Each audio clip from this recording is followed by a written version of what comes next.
What is up, you guys, and welcome back to Growing Upstairs. We're so glad you joined us today. Now to your hosts, Noah and Holden. And DJ!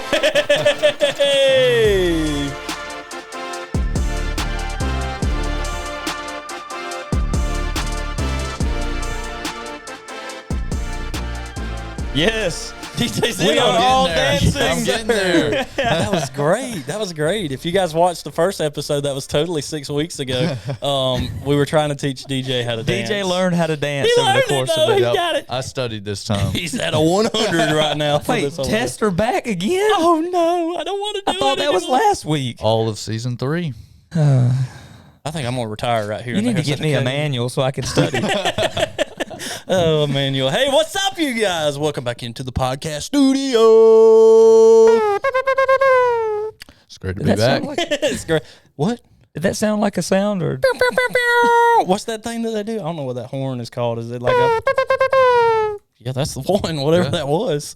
It's something. Yeah, it sounds like how you put it there. It's something. Welcome back into the podcast studio, everybody. We are glad to have you guys here for another episode. Noah, first and foremost, off the rip right here, season 3, 3 of us in the room. Where can everybody listen to us if they don't want to watch us, or where can they watch us if they don't want to listen? If they don't want to watch us, they can listen to us on Apple Podcasts, Spotify, iHeartRadio, Amazon, all of your places you can find podcast at. But if they do want to watch us and see our lovely smiling faces, they can watch us on YouTube. And see that beautiful gift we just gave them. So yeah, YouTube. We're still on YouTube. We're excited about that. And they can find us on social media at Instagram, TikTok, and eventually a mailbox. We're getting there. We're getting there. We still don't have the mailbox. Do you know how long it's been? We need a mailbox in here. I know.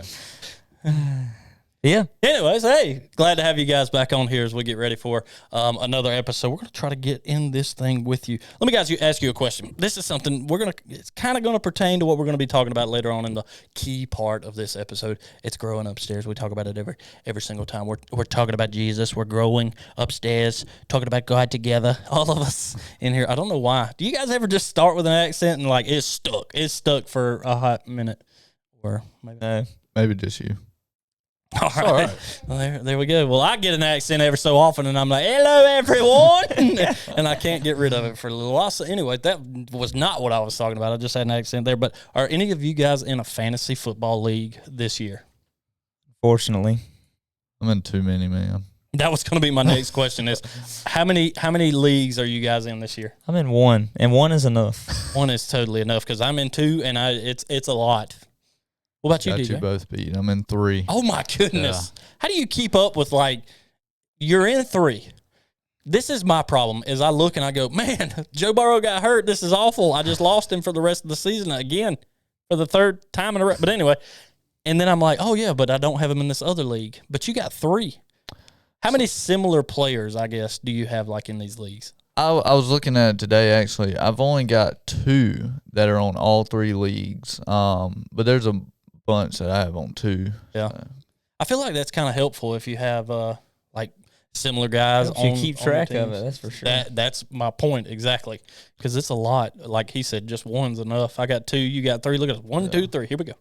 Unless those guys are only getting you 1 or 2 points. And That's very true. I find myself watching football games a lot of times though, especially when you have multiple leagues. Oh, yeah. Because you got True. this player in this league and this player in that league, but then the other player that you have in another league, you might be playing against the person that has them in that other league, and then you're like, you need to cheer for them, but then also they're going to hurt you, and then it's like, it's not fun to watch football anymore. That's such a good point though, because I did the same thing. I don't really care. I love football, love college football, for sure. NFL, I'm like, give or take. But then I get in these leagues that we decide we're going to create, and I'm like, I guess I got to pay attention to these guys that start. Like last week, for instance, you guys, the Chargers and Raiders kicked off at 11 p.m. Yeah. And I was asleep. And I woke up to somebody scoring at 12:15, and I was like, what's going on? Trying to keep up with these fantasy leagues. I'm like, this is ridiculous. I'm losing sleep over this, and it should not matter. It's like a part-time job. That's kind of a good way Did to you look at it. win? Yeah, I did actually win. That's all that Dude, I went matters. 2-0 in my leagues this week. Now that I think I'm not looking good. Must be today. nice to win. It's not looking too hot this week, but I digress. That was just kind of my opening. Have you guys ever won your league? Of course, he would ask that. I don't know, Holden. Have you? Totally. I should have brought the ring I and was been like, about to "What's say. up, guys?" I didn't think that far ahead, to be honest with you guys. Though this one just kind of came. I to did me win off the mine moment. one time in college, but not our church league. Well, that's still cool. That's what I meant in general. Have you ever won? Like, Yeah, I've in- won maybe once. That's cool. I've only Yeah. won. I've won twice. I take it back. I've won like 3 times. I take it back. I've won. No, I'm just kidding. So check this out. This is kind of unfair. Is I played with a couple of friends of mine like growing up and stuff, and apparently I won this thing. I do remember winning it back in like 2017. So it's been a hot minute ago. Well, apparently they made a trophy, but I don't think they got the trophy till like 2020. So they put all these nameplates on there, which is really cool. Like to have a nameplate and your name's up there and like you won the championship. You know, yeah. Anyways. But I never got to have the trophy. Like, I just get to see my name on it, and I'm like, okay, well, I won that back then, but I never got to see this trophy, at least now. Like, I do think it's kind of neat, like, having this little ring that whoever wins it, which happened to be me last year, wasn't the, like, purpose in, buying it, but, yeah, kind of having, like, that personal ring. I hope somebody else wins it this year, though, so one of you guys can wear it. It's looking pretty good for me right now. I will say, it's looking pretty good for DJ. Yeah. Glad you guys are having fun. I guess the more leagues you're in, the better chance you have of winning at least one That's of them. true. I don't know if that's true or not. Actually, it might be now that you think about it, because one of these leagues I'm like 7th and the other one I'm like 2nd. Yeah. I'm just terrible. What are you ranked? Like, how many teams do we have? 16. Probably about 15th. Oh, that's a good question. Yeah. That's a lot. Yeah. That's a lot of miles. I'm on the opposite end of you there, Noah. Take the 5 off of yours. You got mine.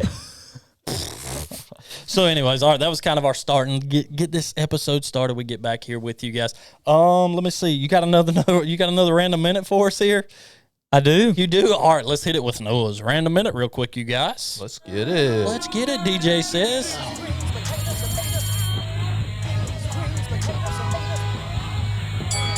All right, Noah, hit us with that random minute. All right. So I have a couple of random things to share with you today. Tell us all about it. And if I didn't even get the chance to say this last episode, but just so you know, and don't forget, this is information that you didn't know that you needed to know. Good point. And I have to tell you, you really need to know these things, just in case you're ever climbing Mount Everest, and you need to know that bees can fly higher than Mount Everest. So if you're ever climbing Mount Everest and you get stung by a bee, just know that they can fly that high. That's incredible. But are bees in cold weather? I mean, doesn't That's it kinda what I was kinda thinking. cold once you get higher up? It doesn't tell me that, but I'll find that out for next week. DJ makes a great point there, though, because I've always thought, like, when you go to trap bees, or like if you have an issue with bees, if it's cold, like that's better. All right, and one more thing that we can think about how crazy this is, but did you know that lemons float in water, but limes sink? So next time you're drinking a Sprite, just know that lemons float and limes sink. Where does that add up in the world? I don't know. I'm glad I know that now. Yeah. Hey, what did you say the purpose of this is? Just so that you need to know. I don't know what the purpose is. You just needed to know that. Yeah. Ah!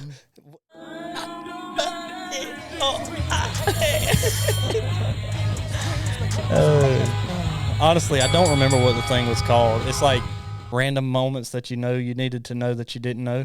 Yeah, that. Something like that. All right, story time. Anybody got any stories or anything that you guys want to talk about this week? Anything that you got that's come up? I got something for you guys if you don't. How awesome is it that here recently we've had a lot of students that have been coming to Christ. We've had them, some from Fuge that have kind of, it's taken a little while till we've gotten to that point where they truly know and understand and believe and all these things, and they've let us know. But that's an awesome thing that's been going on here lately. Is we've had a ton of baptisms at church, and a lot of which have been young kids either from youth or even below that too. It's been pretty awesome.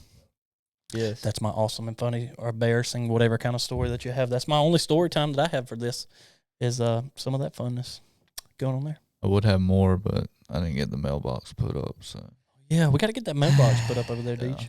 Yeah. We'll get it put up next week. That's Where are we going to put it? on the door.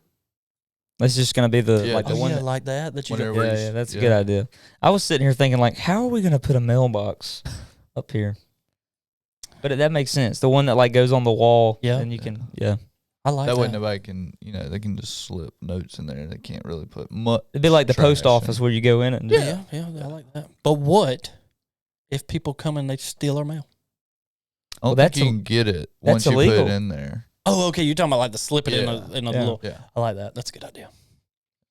So we'll get a mailbox back up for you guys next week that you can put in there. That's our story time. Let's go ahead and get into it. Let's jump into Raise the Meter for this episode. Noah's going to hit a button for you guys. I got it right. TJ starting the dancing off. Y'all got to get with it. We fixing to raise the.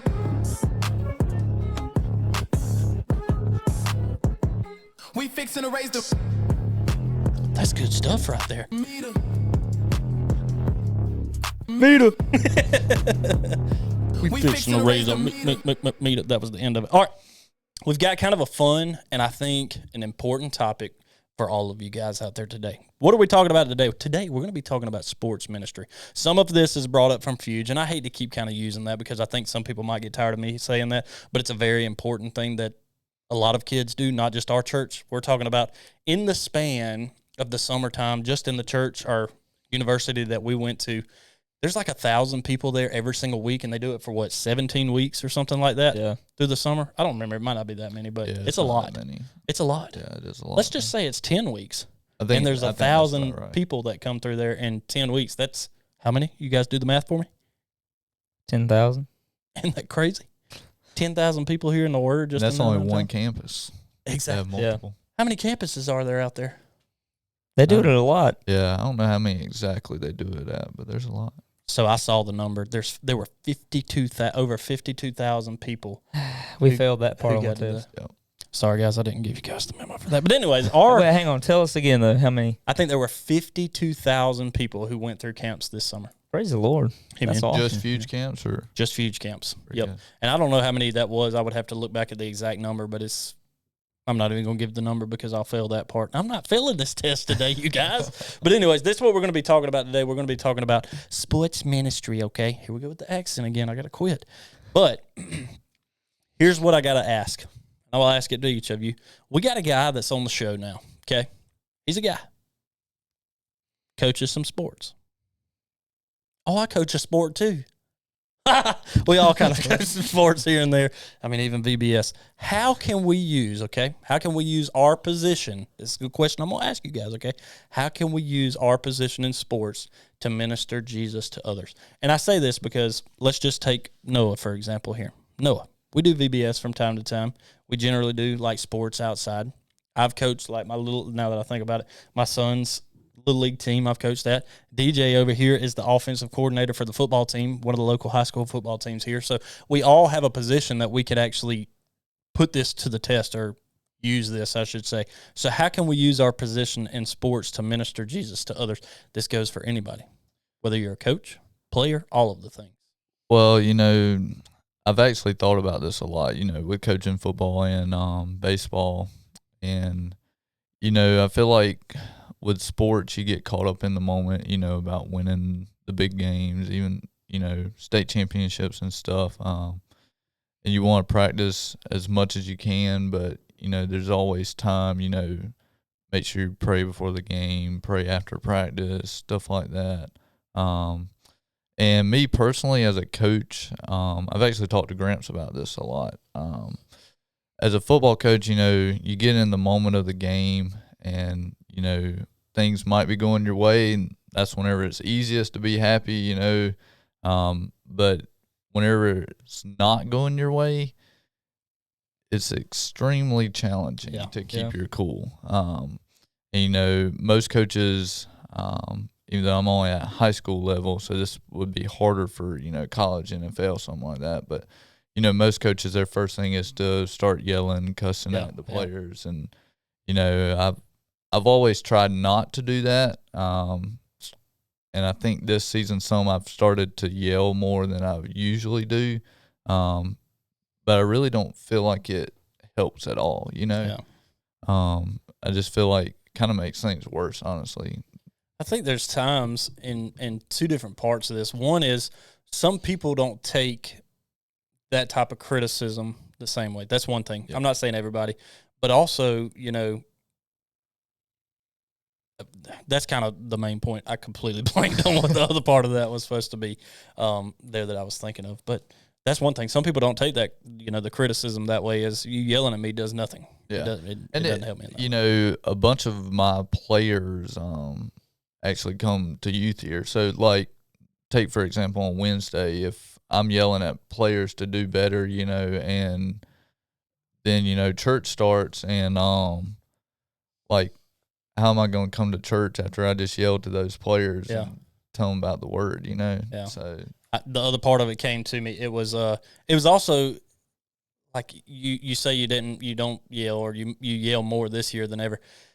Sometimes it's because we know what you can do. We have witnessed how good you can be both on the field and off the field, and we expect better in some cases, but it's also just that knowing, like, I know that you can do this. I know how good of a player you are, how good of a person you are, and you're not living up to what I know you can. And sometimes you want to yell at people, because I love my son to death, but there's times that I even do that with him where I'm just like, brother, you got to get it in gear, because I know you know what you're doing, and I think that's kind of another part of that too. So, yeah. Do you have anything else on it there? I'm just enjoying y'all's conversation right now. Yeah, well, I wanted to get VBS you in coach. on this. Come on, VBS coach. I man. yell at my fantasy football team all the time. Oh no, No, I'm just kidding. Oh, Hey, no. that may be harder than being an actual coach, honestly. being But a no. fantasy football coach. Yeah, You have No, no, I don't- you have no control exactly. That's a good So- point. But do you really have control? Well, I mean, I guess you do have control, and at the beginning. yeah. Sometimes. But no, I mean, in all seriousness, I agree 100% with what y'all are saying. I mean, and I think you bring up a very important and interesting point, Holden, with the whole idea of, like, we know you have so much potential, or you see so much potential there, and wonder, or see what they could put into action. Yeah. And when you said that, it just kind of stopped and got me thinking. I'm like, with the Lord, when He looks at us, like He doesn't yell at us and that kind of thing. Like, He ultimately knows what's best and what's, He sees that potential in us, I guess, in a way, like, and He knows what's best for us, and He knows how He wants us to be in relationship with Him and that kind of thing. But He doesn't yell at us or anything like that. He's right there waiting for us. Yeah. That's a really good point of it, because, had God treated us the way that sometimes we want to treat others, or we do treat others, man, it would kind of be a little bit of a different outlook on, a lot of things when it comes to Christianity. Thank God for the mercy that He does have for us, in times where I'm pretty sure He could not. What about this, though? Here's another kind of part of this that I want to ask you guys. What if you get hurt? I think this is a very important aspect when it comes to sports ministry, because some people, especially young people, when you play a sport that's everything to you, I love this sport with all of my heart. This is all I want to do. Some people even, like, to the point of, this is all I want to do for the rest of my life is this, and they get hurt, and that adversity hits, or that trial hits. What do we do then? What's something we can do then? I actually had one of my players actually asked me this question about 2 weeks ago, honestly, and kind of told him, if you get hurt, also got to remember that football is not everything. Yeah. There's more to life than just football. If you're in high school, if you get hurt, to what extreme do you hurt? Play if you can, because you're really not going to get to play that much. Yeah. Most of us. I think it's 1% of athletes go professional. But yeah, I told him basically there's more to life than football, and basically that he needed to go to Christ about it. Pray about it. But if he could play, to play, because you never know when your last snap might be. Yeah. And I've actually talked to a lot of my players about that recently, because we've actually had a bunch of injuries over the past couple of weeks. So. Y'all have kind of been riddled with a lot of different ones. Sorry, my little clicker over here quit working. I'm having to kind of improvise at the moment. But that's a good point. You know, trials and adversity, they're going to hit. You know, that's something we're told in life is kind of to expect that. And I think it's a cliche saying, but it's not about how hard you get punched, but how many times you get up. You know, that's a conversation to have there too. But I think there's a way that you can use this, you know, in a way to share with others. Not only that, your love of the sport and your love of what it is that you're doing and wanting to be able to do that, but also when you have the love of Christ in your life too, is being able to share that with others in that injury, through that injury, because at that point in time, you no longer can play and do what you want. What are you going to do? Are you going to sit in that?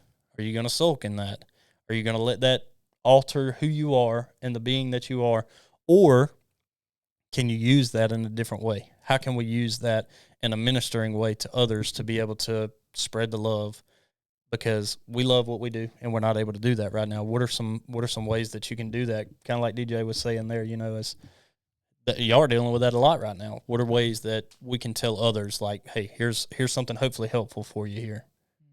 Got anything on that? Well, I just think injury wise, you know, I tell everybody, God has a plan for everything. Yeah. You know, take for example one of the kids, he may have rolled his ankle, so he's out for the game, but maybe God was protecting him from a worse injury in that game. You know, maybe a broken bone or something like that.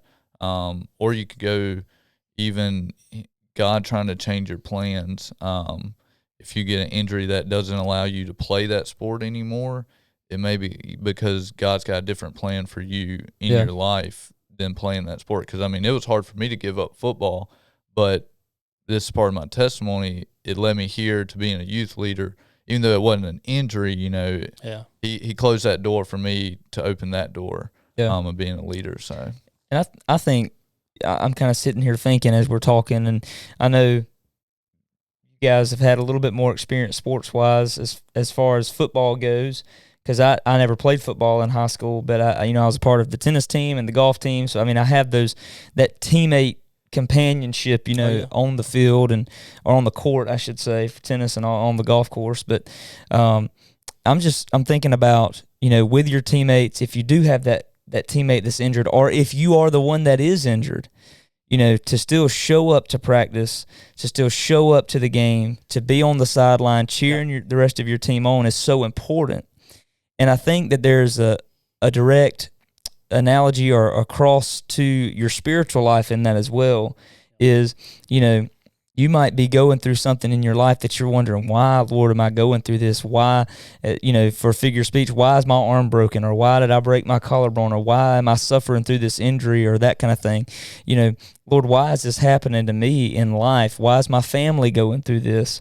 Why is this going on in this relationship in my life or that kind of thing?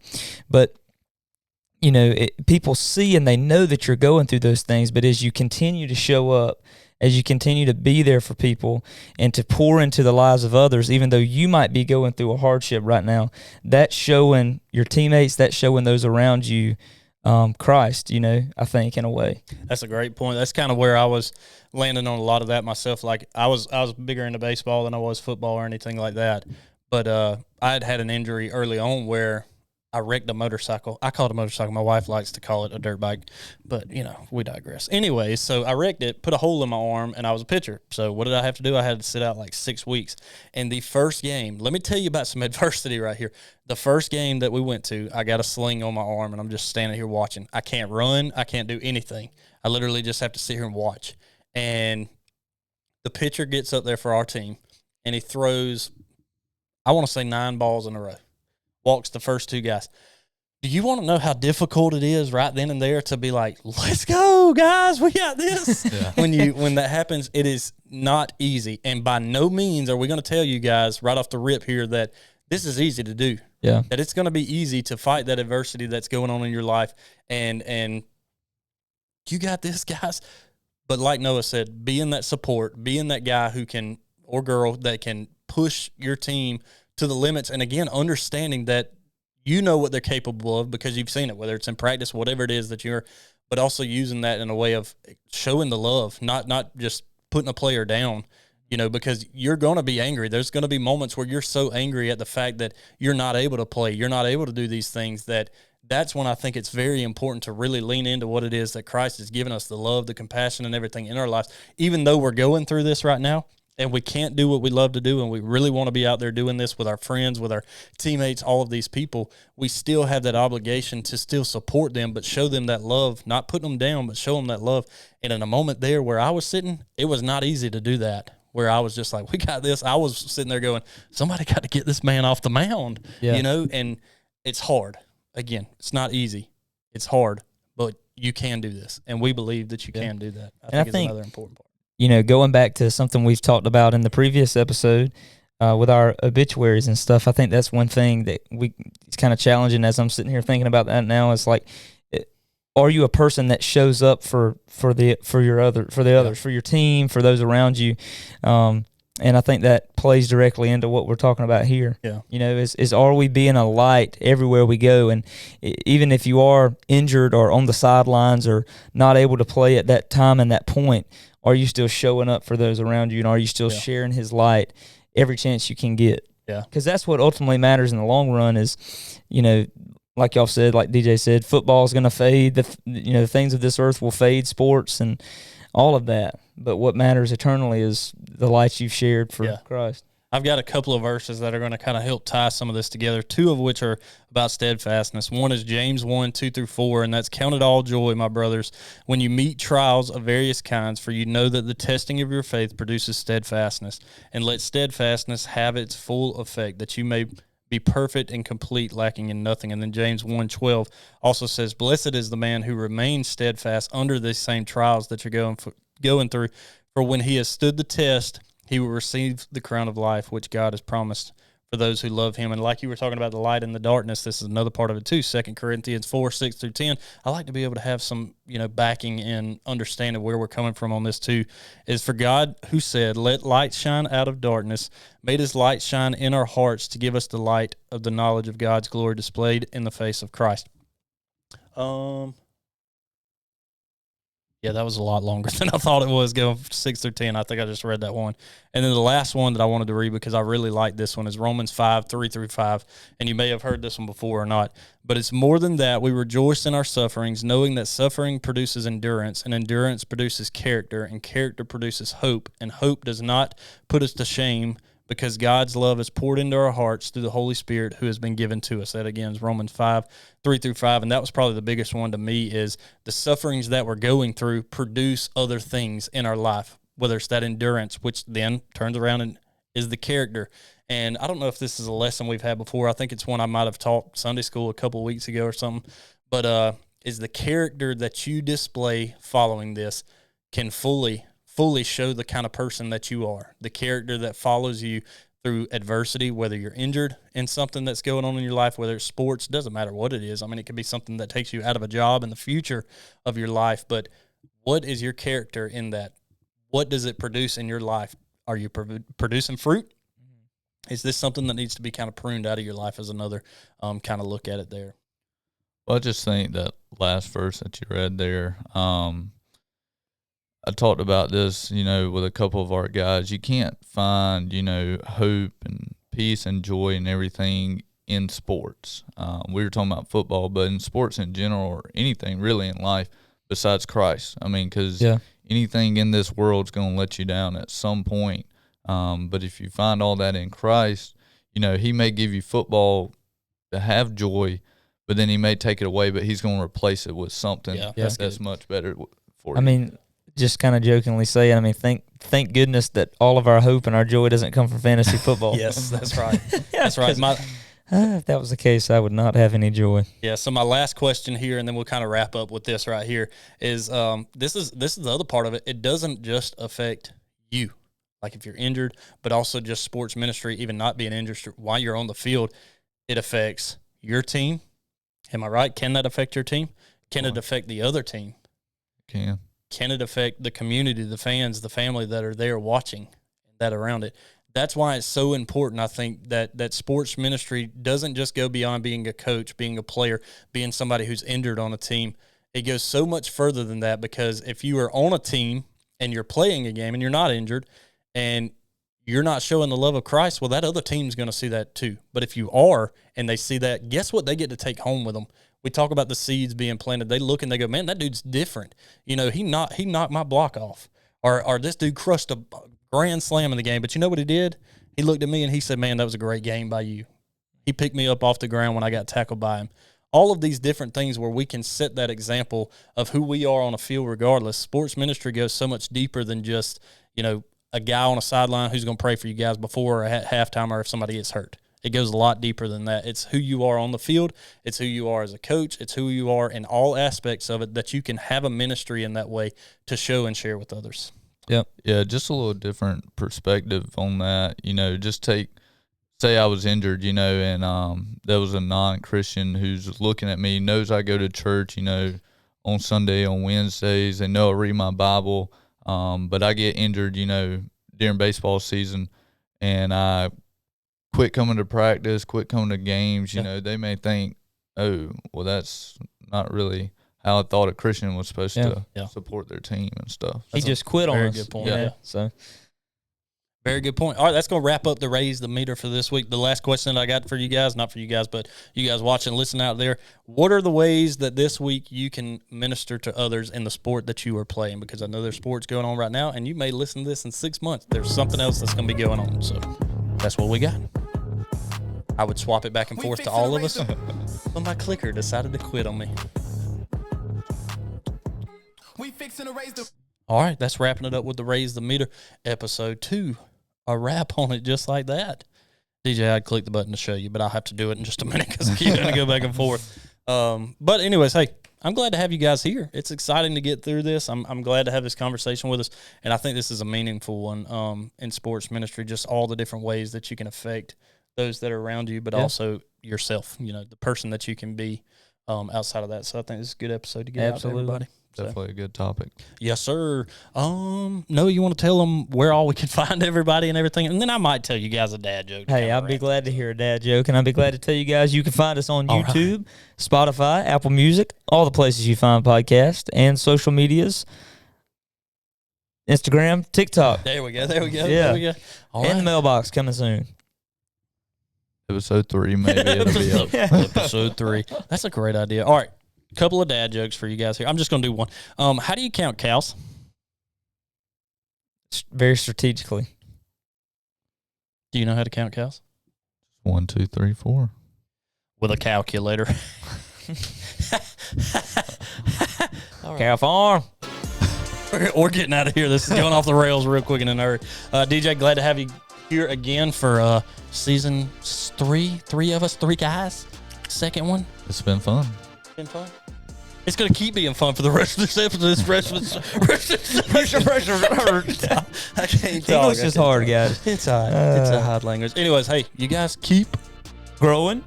Upstairs. I almost got him in there. Hey. We'll check you guys later on. Peace.